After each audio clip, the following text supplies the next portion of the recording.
요한계시록 2장 5절 다 같이 읽겠습니다. 그러므로 어디서 떨어졌는지를 생각하고 회개하여 처음 행위를 가지라. 만일 그리하지 아니하고 회개하지 아니하면 내가 네게 가서 네 촛대를 그 자리에서 옮기리라. 아멘.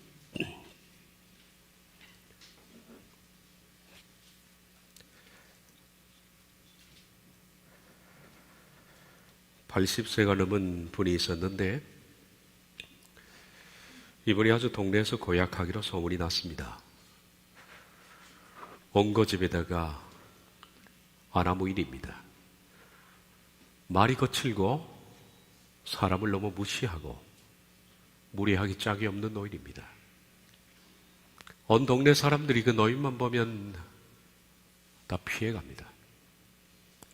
어느 날 이분이 갑자기 돌아가셨습니다. 이 소식을 들은 동네 사람들은 다 좋아했습니다. 그런데 몇 시간이 지나서 이분이 다시 깨어난 겁니다. 그분의 말로는 죽은 후에 그 하나님을 만났다는 겁니다. 그래 하나님께서 네게 기회를 다시 주겠다.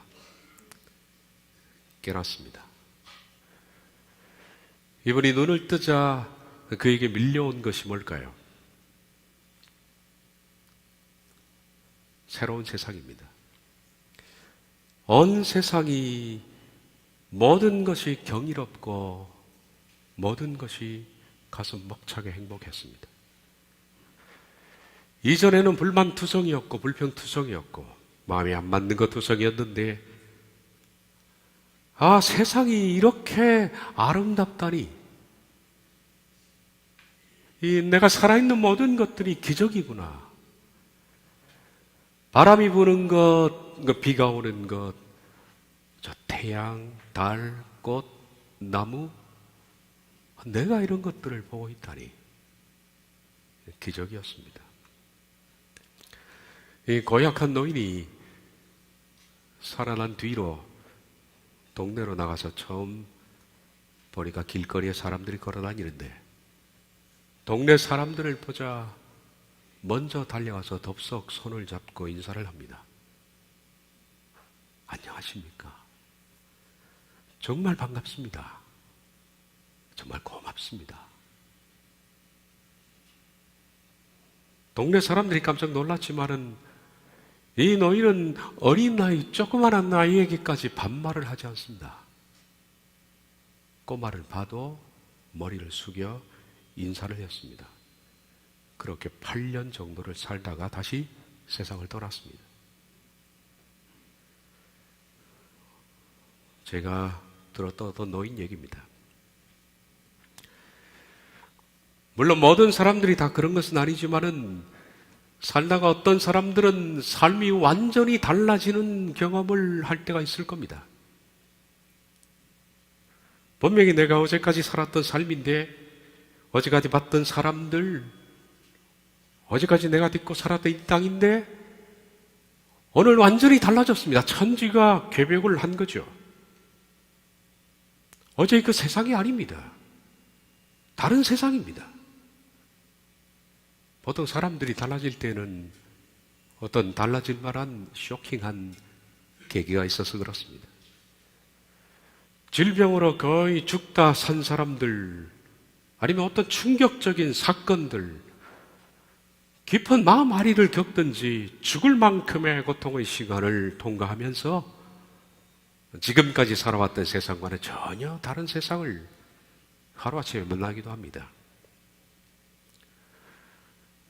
그런 경험을 통해서 앞서 제가 말했던 노인처럼 전혀 다른 삶을, 개벽된 삶을 살기도 합니다. 저는 약 7년 전에 이런 경험을 했습니다. 7년이 된 것 같습니다. 저는 이미 구원받은 줄 알았습니다. 그리고 별 문제 없는 목사로서의 삶을 살았으니까 구원에 대해서 한 번도 의심하지 않고 살았던, 옛날부터 큰 범죄를 저지른 것도 아니고 크게 도덕적인 것은 아니지만은 나쁜 일은 없었고 그렇게 살아오다가 목사가 되고 또 성실히 목회를 했던 사람인데 어느 날 성경 말씀을 보다 저는 세상이 달라지기 시작했습니다. 신학교에서 원문 강해를 가르친 지가 10년이 넘었습니다. 펼치면 원문이고 펼치면 가르치는 것이 원문입니다. 요한복음을 원전으로 가르친 지가 오래됩니다. 그런데 정작 구원에 관한 하나님의 말씀을 원어로 찾아볼 생각도 안 했습니다. 왜냐하면 당연한 것이기 때문에. 당연히 구원받은 것이기 때문에. 근데 우연히, 아주 우연히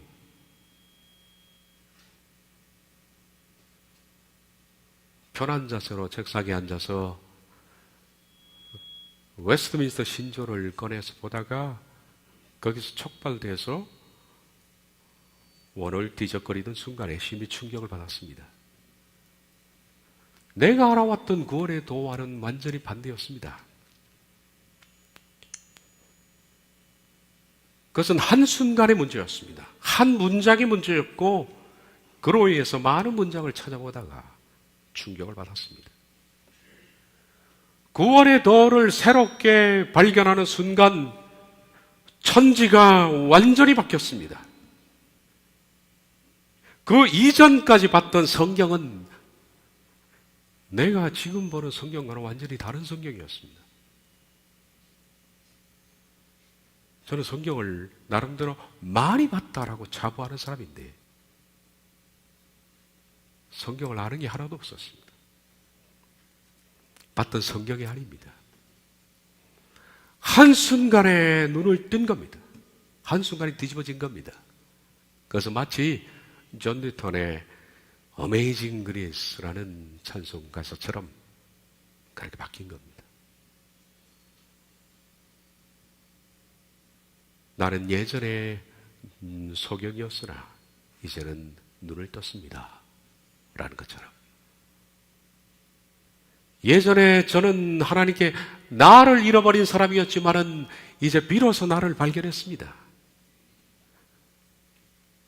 달콤한 그 음성,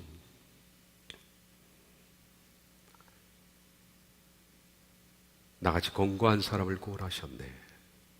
예전에는 소경이었습니다. 처음에 구원의 도를 발견했을 때는 몹시 무서웠습니다. 아주 두려웠습니다.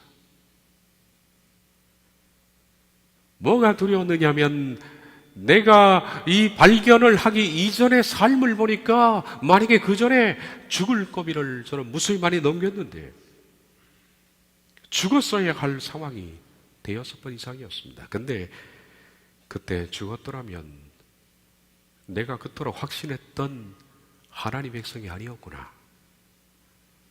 나는 지옥에 있었겠구나 라는 사실을 발견해서 두려움이 밀려왔습니다. 참 두려웠습니다. 진리의 도를 발견하는 순간에 그 순간은 한 2시간 정도에 걸친 것 같습니다. 제가 문장을 원어로 한 30개 정도를 확인하는데 걸린 시간이 한 2시간 정도. 2시간이 완전히 삶을 바꿔놨는데 2시간 후에 책을 덮으면서 두려움 앞에서 제가 그 말을 했습니다. 다시 시작해야겠다. 다시 시작해야겠다. 그렇게 해서 다시 시작을 한 겁니다. 처음에 다가왔던 그 두려움은 차츰 뭐로 변했냐면 회개, 그리고 더불어 진지함, 경건함, 거룩함 이런 것들로 바뀌었는데 그렇게 두려웠던 순간들이 시간이 흐르면서 기쁨이 되어가고 있었어요. 행복했고 즐거웠습니다. 여러분들에게 말합니다. 다시 시작하십시오. 다시 시작하십시오.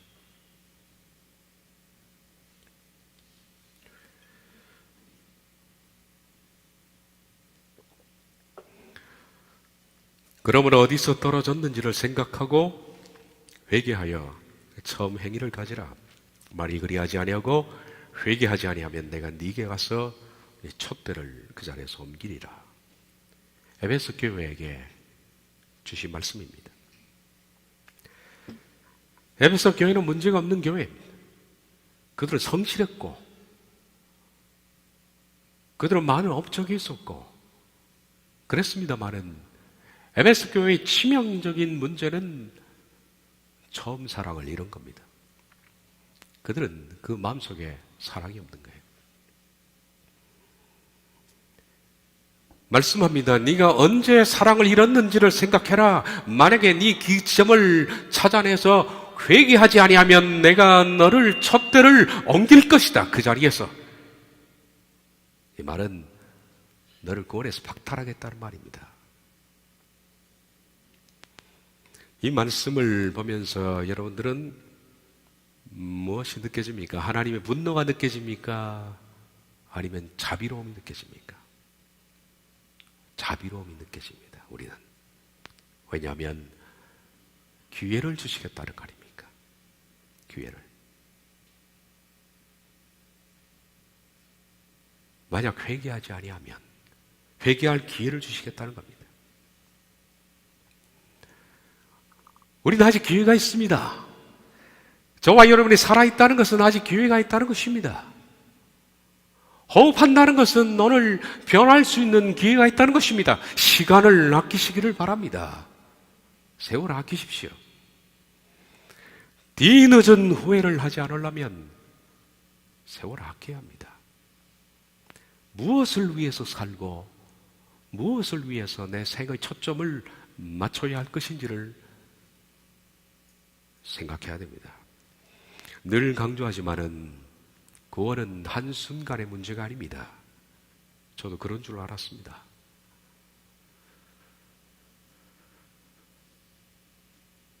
한순간의 고백의 문제가 아니고 한순간의 믿음의 문제가 아닙니다.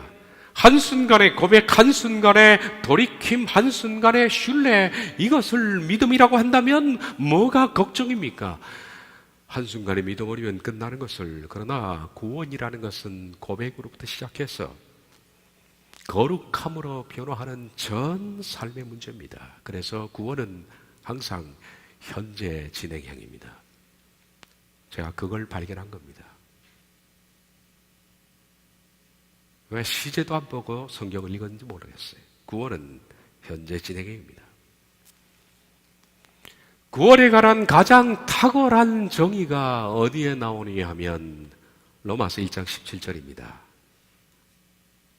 바울이 말한 구원의 정의. 로마서 1장 17절은 로마서의 주제 선구지요.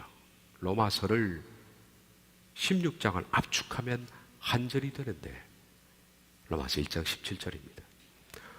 복음에는 하나님의 의가 나타나서 믿음으로 믿음에 이르게 하나니 기록된 바 오직 이는 믿음으로 말미암아 사기라 함과 같으니라.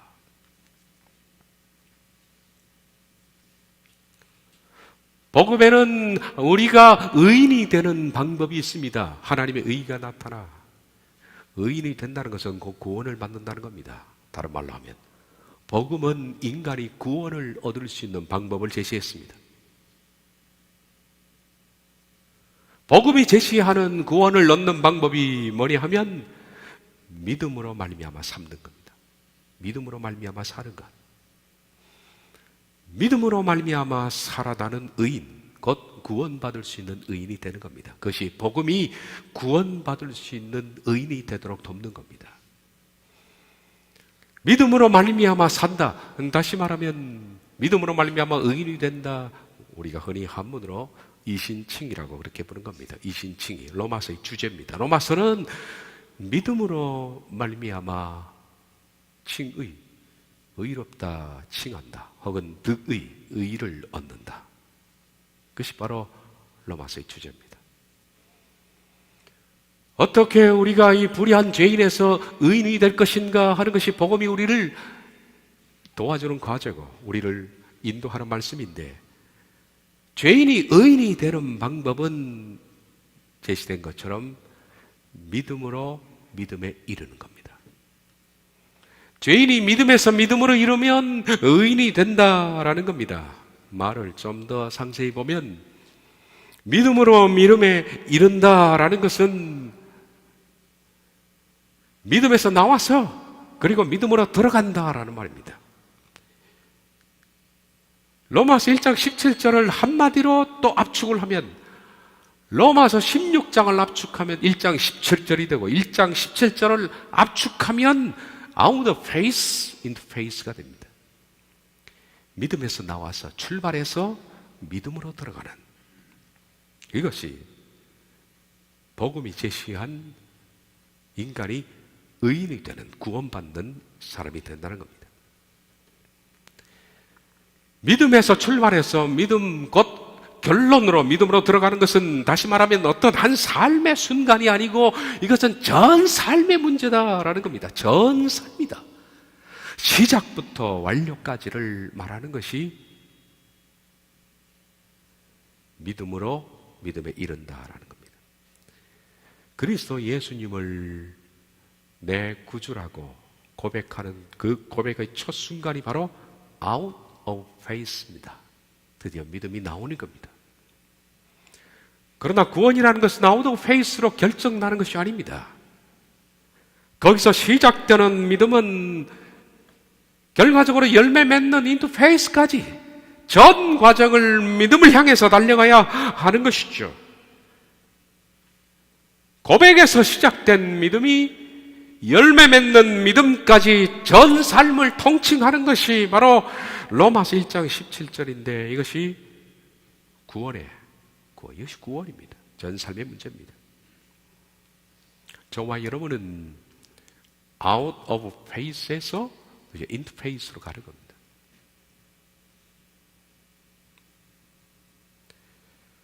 가는 과정은 전 삶입니다.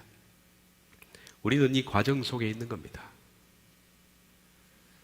구원이라는 것은 마치 무엇과 같으냐면 농부가 농사하는 것과 같습니다. 마가복음 4장에서도 예수님께서 비유 가운데 구원을 농사의 비유로 말씀하신 적이 있습니다.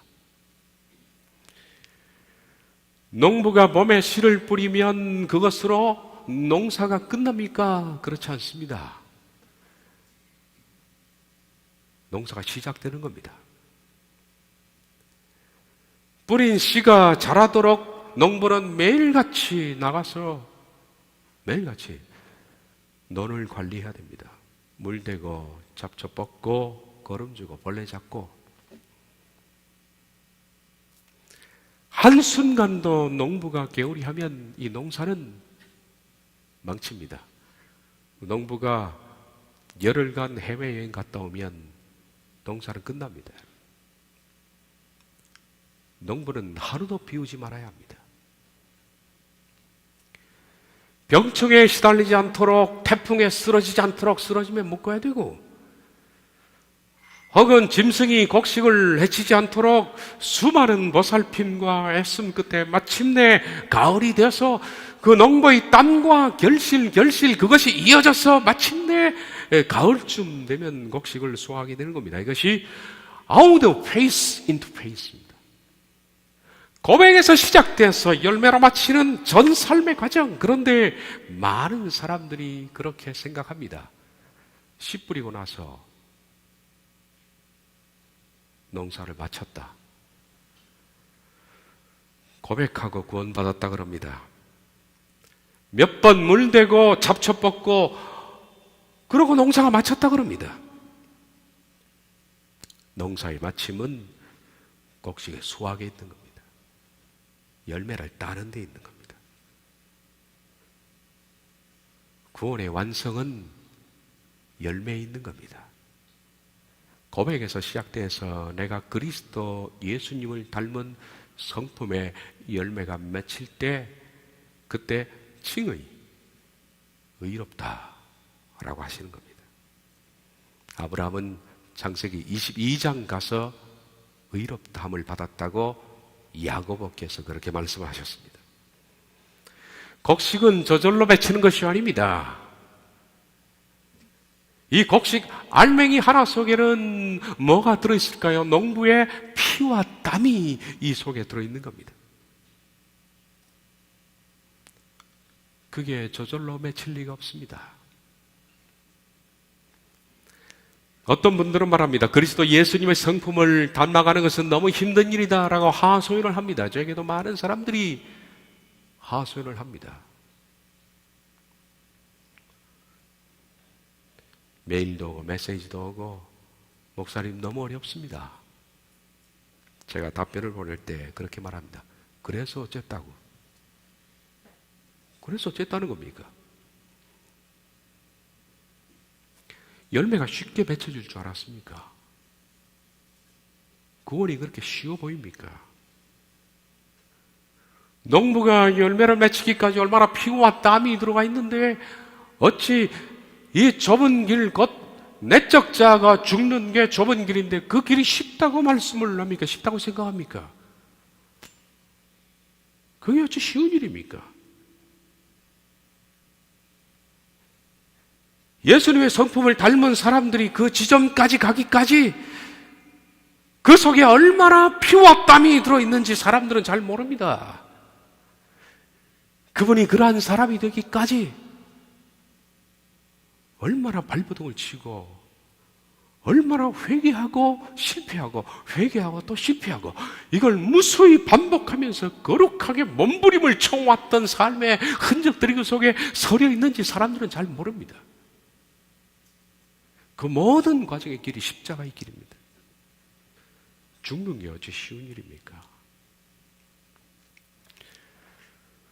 누가 내 마음대로 하고 싶지 않은 사람이 누가 있습니까?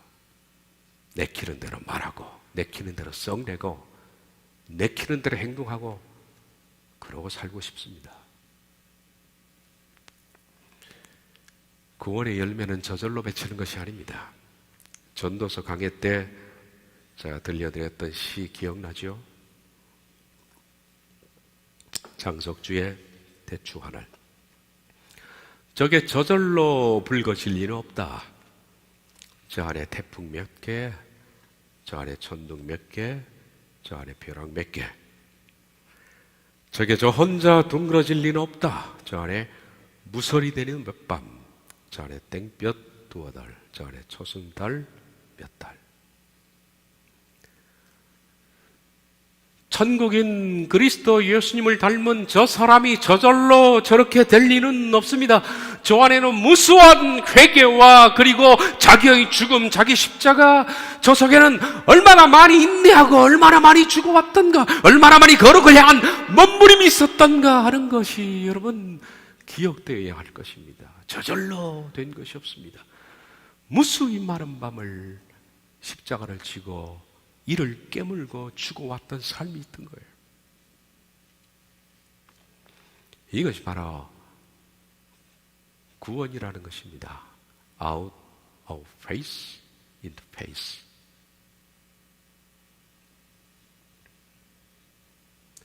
Ac pistios, eis pistios. 믿음에서부터 나와서 믿음으로 들어가는. 그러므로 지금 우리가 살고 있는 오늘이라는 이 삶의 시간은 한순간도 우리가 방심할 수가 없습니다. 말씀드린 것처럼 농부가 가을까지 가는 긴 기간 동안에 매일같이 문을 닫다가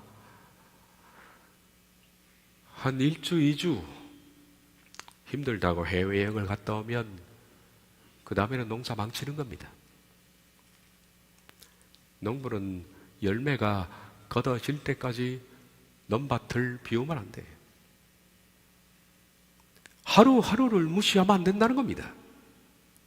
우리가 살고 있는 오늘이라는 하루의 시간 동안에 내가 회개하고 열심을 내고 그래서 그것이 하루가 이틀이 되고 일주일이 되고 한 달이 되어서 1년이 되고 그것이 평생이 되는 문제입니다.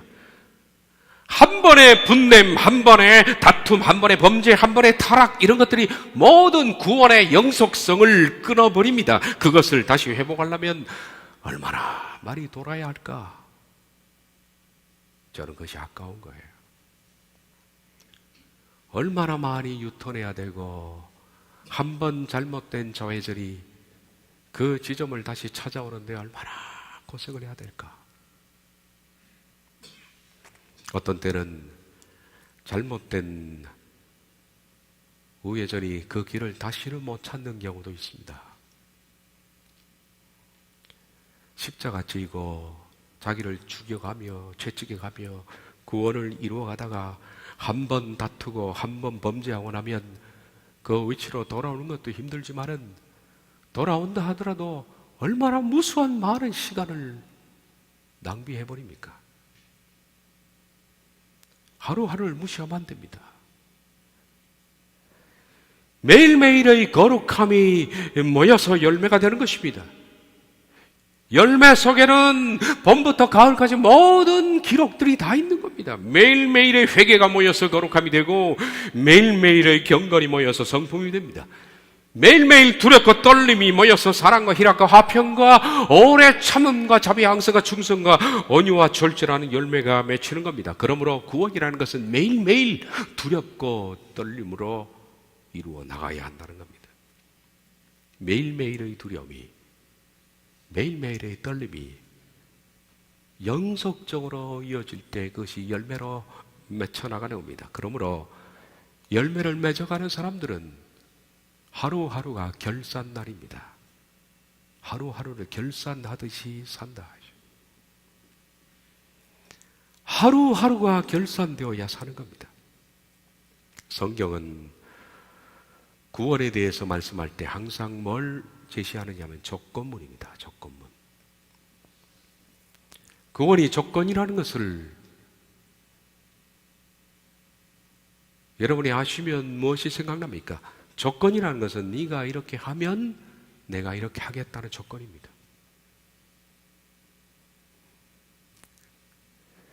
하나님은 그 조건에 대해서 변하지 않습니다. 조건의 변함을 나타내는 쪽은 인간입니다. 그러므로 하나님은 영원히 변하지 않습니다.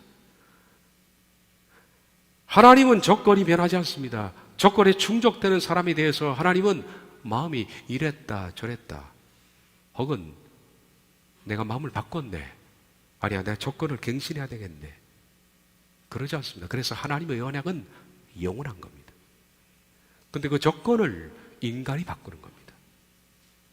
이랬다 저랬다, 십자가 졌다, 아니면 내 팽개치고 마음대로 살았다, 화냈다 싸웠다 욕망 부렸다. 그런데 하나님이 제시하는 조건은 항상 네가 이렇게 이 조건에 충족을 하면 남자든 여자든 종이든 자유자든 잘생긴 사람이든 못생긴 사람이든 모든 사람은 이 조건에 충족되면 하나님이 구원하겠다는 것이 바로 조건물입니다. 이 말을 다시 좀 더 무서운 말로 하면 조건에 충족되지 못하면 찍어버리겠다는 겁니다. 언제든지 찍어서 뿌리 던지겠다는 겁니다. 여러분은 구원 받으실 줄 생각하죠?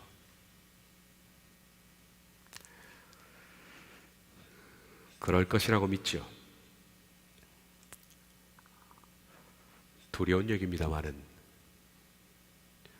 저는 그렇게 많이 그렇게 보이지 않습니다.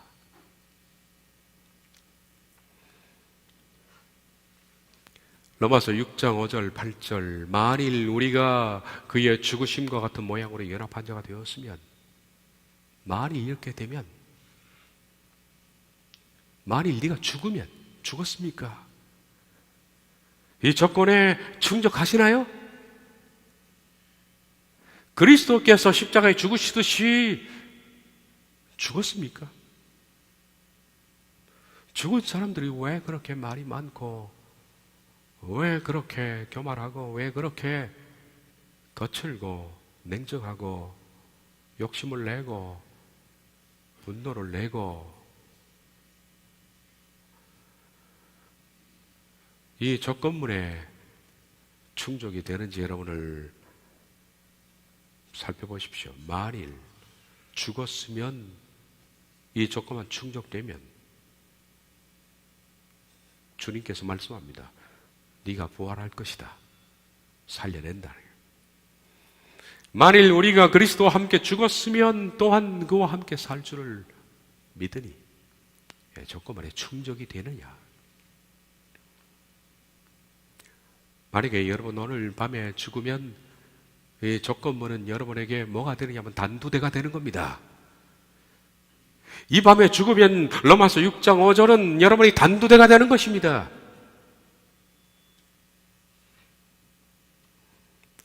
거전 15장 2절 너희가 만일 내가 전한 그 말을 굳게 지키고 헛되이 믿지 아니하였으면 그로 말미암아 구원을 받으리라. 그로는 네가 굳게 지키고 헛되이 믿지 않았던 그것으로 인해서 구원을 받는다는 겁니다. 조건입니다. 우리가 하나님 말씀을 굳게 지키고 말씀을 지킨다는 것은 말씀을 머리로 믿는다는 것을 말하는 것이 아닙니다. 우린 머리는 이미 다 믿고 있습니다. 삶의 문제입니다. 그 삶을 말씀으로 붙들고 그렇게 살아가는 사람, 그 사람은 구원을 받을 것이다. 베드로후서 2장 20절 만일 그들이 우리 주 대신 구주 예수 그리스도를 알므로 세상의 더러움을 피한 후에 다시 그 중에 얽매이고 쥐면 그 나중 형편이 처음보다 더 심하리라. 만일 그리스도를 안 사람이 다시 세상의 더러움에 빠져서 거기서 허우적거리며 세상이라는 시장에서 뭔가 얻으려고 껄떡거리고 침 흘리고 뭔가 떨어지는 것이 없나 싶어서 그 변두리에서 서성이고 부러워하고 마음속에 사모하고 죄 속에 다시 들어가고 죄를 피했다가 또 짓고 그러면 가능이 없는 겁니다. 조건입니다. 요한복음 15장 2절 4절 6절 무릇 내게 붙어 있어 열매를 맺지 아니하는 가지는 열매를 맺으려면 붙어 있어야 되는 겁니다. 그냥 이 악교처럼 달라붙어 있어야 되는 거예요. 주님께 붙어 있으면 열매가 맺히는 겁니다. 조건입니다. 네가 내게 붙어 있어 열매를 맺으면 구원하시겠지만 만약에 맺지 아니하면 나머지께서 그것을 가차없이 잘라버리실 것이다. 너에게 신경 안 쓴다는 얘기입니다. 그리고 열매 맺으려는 거기에 아버지께서 신경 쓰실 것이다. 물론 열매를 맺는 가지는 더 열매를 맺게 하려 하여 그것을 깨끗하게 하시느니라.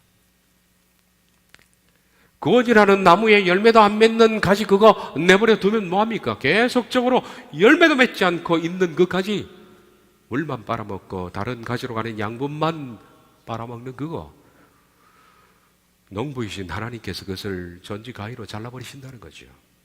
그래야만 다른 가지가 열매를 맺기 때문에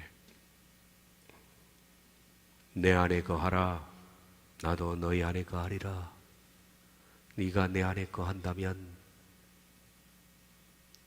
나도 너희 안에 거할 것이다. 거한다는 말은 산다는 얘기입니다. 네가 내 안에 살면 나도 너희 안에 살 것이다. 사람이 내 안에 거하지 아니하면 가지처럼 맡겨버려서 마르나니 사람들이 그것을 모아다가 불에 던져 사르느니라. 로마서 11장 22절 너희가 만일 하나님의 인자에 거하시면 그 인자가 너희에게 있으리라. 인자 이게 뭡니까? 하나님의 긍휼히 여기시는 거죠. 하나님의 긍휼은 누구에게 베풀어집니까? 하나님을 사랑하고 그 말씀의 법대로 살려는 사람에게 하나님이 긍휼을 베푸시는 겁니다. 만일 하나님이 너를 긍휼히 여기시는 네가 그렇게 사는 삶을 산다면 하나님이 너를 긍휼히 여기실 것인데 그 긍휼함심에 있으면 하나님의 자비가 계속 너희 안에 있을 것이다. 그러나 그렇지 않으면 찍어 버린다는 얘기입니다. 히브리서 3장 14절 우리가 시작할 때 확신한 것을 끝까지 견고히 잡으면 그리스도와 함께 붙어 거의 이 참여한 자라는 것은 무슨 뜻이냐면 유업을 나누는 자. 영어로는 partake죠. 어떤 부분을 나누는 사람. 그리스도와 함께 천국의 유업을 나누는 자가 될 것이다. 누가 시작할 때 그 고백을 끝까지 견고히 잡고 있는 사람이에요. 히브리서 10장 26절에 우리가 진리를 아는 지식을 범한 후 짐짓죄, 제가 언젠가는 짐짓죄가 뭔지를 설명을 할 날이 올 겁니다. 여기서 그냥 짐짓죄 그러면 영어로만 설명하겠습니다. willing 자발적인, 자기가 죄를 짓고 싶은 자발적인 죄를 범한 자, 다시 속죄하는 제사가 없고 오직 무서운 마음으로 심판을 기다리는 것과 대적하는 자를 대하여 맹렬한 불만이 있으리라.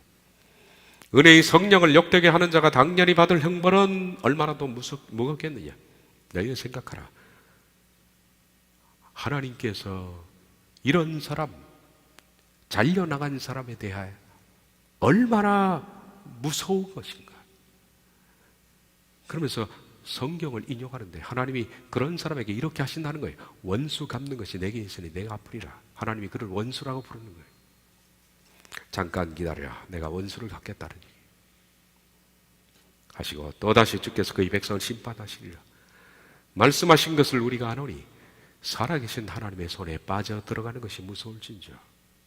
하나님의 심판에 들어가는 것이 얼마나 무서운지. 사람들은 죽어보지 않아서 지금 삶을 방만하게 사는 겁니다. 지옥이 어떤지 몰라서 지금 대충 사는 거죠. 지옥의 벌이 어떤지 1초만 맛봤더라도 사람이 이렇게 살지는 않을 텐데 그런 것들이 개념이 없으니까 대충 하루하루를 그냥 사는 겁니다. 로마서 8장 13절 너희가 육신대로 살면 반드시 죽을 것이로되 성령으로서 몸의 행실을 죽이면서 살리리. 영은 성령입니다. 우리가 내 마음대로 살면 반드시 죽습니다. 그러나 성령님을 응주해서 여러분의 몸의 옛 습성을 죽이면 그것이 사는 거예요. 조건입니다, 여러분. 구원은 조건입니다. 이 조건에 충족이 되십니까? 만약에 오늘 이 조건이 충족이 안 되면 이 말씀들이 여러분이 오늘 죽으면 단도되라는 거예요. 단도됩니다. 제가 그래서 두려워했던 거예요.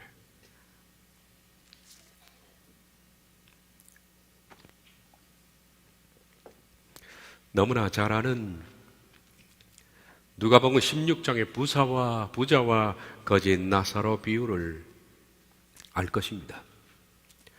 사람들은 이 부분을 비유라고 그렇게 많은 사람들이 제목을 붙였습니다.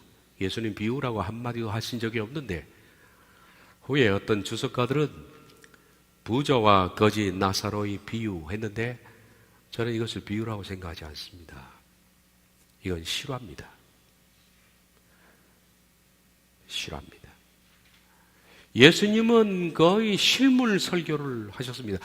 예수님 당시는 제자들이 뒤에 서고 스승 랍비가 앞을 가면 뒤를 따라 쭉 가면서 예수님은 현장에 있는 걸 가지고 설교하셨습니다. 예수님 당시에는 다 그랬습니다. 그래서 이것을 페리파테오 학파라 그렇게 불렀습니다. 고대 그리스부터 페리파테오는 걸어간다는 뜻인데 걸어가면서 실물을 보고 거기서 진리를 찾아 가르치는 그런 것들이 그 당시 관행이었습니다.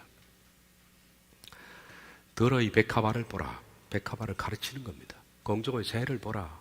새를 직접 가르치면서 여우도 굴이 있고 굴로 들어가는 여우를 가르치면서 예수 말씀하신 거예요. 실물 교육이에요. 부자와 나사로 비유는 바로 부자의 집을 예수님이 스쳐 지나가면서 제자들에게 그 부자에 대해서 얘기를 해주시는 겁니다. 왜냐하면 부자와 부자의 죽음은 그 당시 탑 뉴스였습니다. 세간에 있어서 가장 큰 관심사가 어마어마한 부자가 죽은 겁니다. 물론 나사로에 대해서는 사람들이 모르죠. 예수님이 제자들과 함께 길을 지나시면서 바로 그 엄청난 부자의 집 앞을 지나가시면서 세간에 얼마 전에 죽었던 그 부자의 탑 뉴스를 거론하시는 겁니다.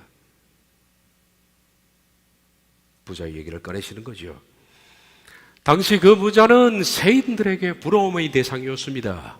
부자는 유대인이었고 그는 철저한 바리새파 사람이었고 외형상 종교인이었습니다. 아브라함을 보고 아버지 아브라함이여 라고 부르는 거 보면 그는 철저한 종교인이었습니다. 그는 회당 예배를 빠진 적도 없습니다. 회당에 많은 헌금도 했을 겁니다. 그렇지만 그는 엄청난 부자였습니다. 누가 이 사람의 삶을 알겠습니까? 그는 성공한 사람이었고 명성도 높았습니다. 그 마을에 많은 기부도 했을 것이고 회당에도 많은 기부를 했을 것이고 그는 명성이 자자했습니다. 따라서 그 풍부한 물질로 존경을 많이 받았고 이 부자를 방탕한 삶을 살았다라고 하는데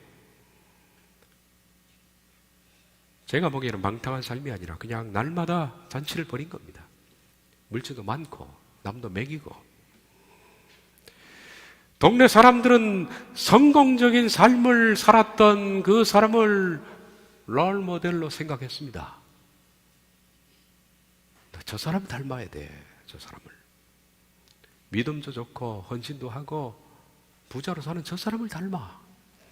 그랬던 그가 세상을 떠났습니다. 사람들은 성공적인 삶을 산 그를 추모했습니다. 그의 장례식은 마을이 생긴 이후에 가장 성대하게 치러졌고 동네의 모든 조문객들이 다 모였습니다. 사람들은 아쉬움 속에서 그 부자를 천국으로 환송했습니다. 장례 집례를 맡았던 랍비는 장례식에서 말합니다. 이 부자에 대해서 그의 뛰어난 이력서, 그가 얼마나 많이 회당과 사회에 공헌을 했으며 얼마나 훌륭한 삶을 살았고 따라서 하나님께서 그를 사랑하셔서 얼마나 많은 부를 맡겼는지 사람들이 그를 얼마나 많이 따르는지 그 부자의 업적에 대해서 랍비는 장례식에서 집례를 하면서 말을 했고 그리고 랍비는 말합니다.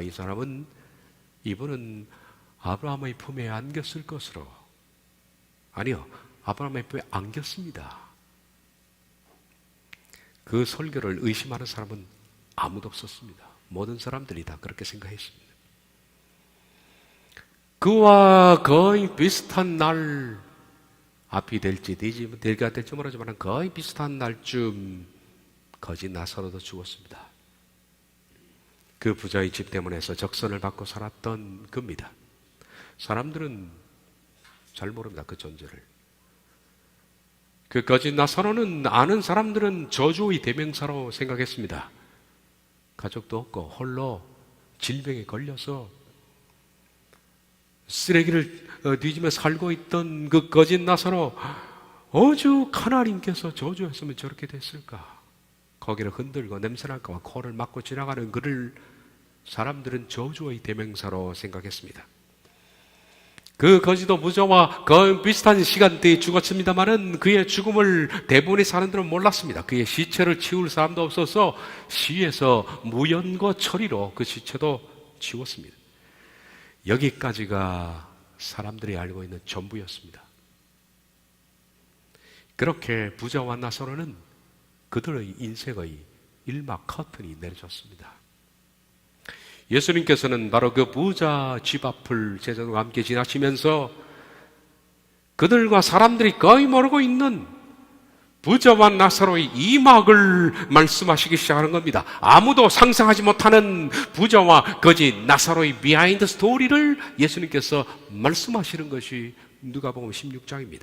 모든 사람들이 천국에 갔을 것이라고 확신했던 그 부자는 지옥에 떨어져서 고통을 받고 있는 겁니다. 불구덩이 속에서 그는 절규하면서 제발 저 나사로의 손끝에 물 한 방울만 묻혀서 내 혀를 좀 적셔달라고 그런 간구하고 있었습니다. 바로 그 처참했던 부자는 아브라함의 품에 안겨 있고요. 그는 마지막으로 이렇게 소원을 빌었습니다. 아버지여, 구하오니 저 나사로를 내 아버지의 집에 보내소서. 내 형제 다섯이 있으니 그들에게 증언해서 그들로 내가 받는 이 고통의 장소에는 다시 오지 않도록 좀 도와주십시오. 그러나 이것 역시 불가능했습니다. 부자와 나사로의 비유를 읽으면서 엉뚱한 상상을 해봤습니다. 만약 설교 시작할 때만 했던 그 80대 고약한 노인처럼 아브라함이 그에게 다시 한번 하나님의 허락을 받아 기회를 부여했다면, 지옥불에 떨어져서 고통을 절규하고 있었던 그 부자에게 하나님께서 이렇게 말씀하셨다면, 내가 너에게 5년의 기회를 주마. 그가 죽은 지 하루 이틀 지난 뒤에 장례식장에서 갑자기 그가 살아났다면 그는 어떤 삶을 살았을까요? 그는 여러분들이 상상하는 모든 삶을 살았을 겁니다. 80대 노인처럼 동네 사람을 보자 손을 붙잡고 인사하고, 안녕하십니까? 고맙습니다. 당신 때문에 감사합니다. 미운 사람이 있을까요? 보기 싫은 사람이 있을까요? 두려운 게 있을까요? 부러운 게 있을까요? 이 모든 재산이 무슨 소용이 있습니까? 고래등 같은 집이 무슨 소용이 있습니까? 명성이 무슨 소용이 있나요? 부자는 그저 모든 것이 감사하고 모든 것이 고맙습니다. 모든 것이 경이롭고 욕심낼 것도 분노할 것도 미워할 것도 없습니다.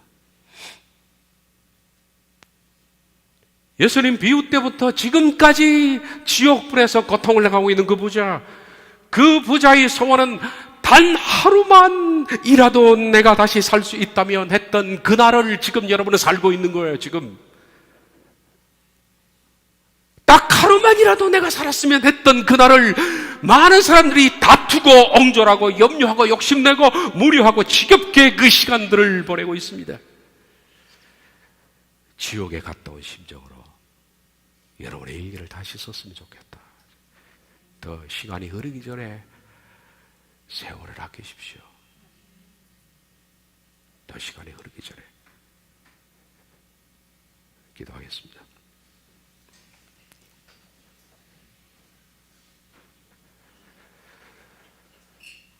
지옥에 갔다 온 심정으로 더 시간이 흐르기 전에 세월을 아끼게 하옵소서. 예수님의 이름으로 기도하옵나이다.